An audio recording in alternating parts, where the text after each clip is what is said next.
ரஷ்யாவில் மருத்துவம் பயில சிறந்த ஒரு அரிய வாய்ப்பு. வெளிநாடுகளில் மருத்துவம் பயில சிறந்த முறையில் உதவுகிறது ஏஜே ட்ரஸ்ட் கல்வி குழுமம். டெல்லி தங்கும் விடுதியில் ஏற்பட்ட தீ விபத்தில் 21 பேர் உயிரிழந்தது தொடர்பாக அந்த விடுதியின் உரிமையாளர் கைது செய்யப்பட்டார்.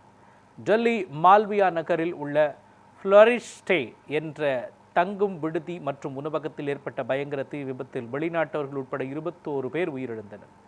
டெல்லி அரசின் கட்டிட விதிகளுக்கு மாறாக அந்த தங்கும் விடுதியில் இருந்த பாதுகாப்பு குறைபாடுகளே இந்த துயரத்திற்கு காரணம் என தெரிய வந்துள்ளது.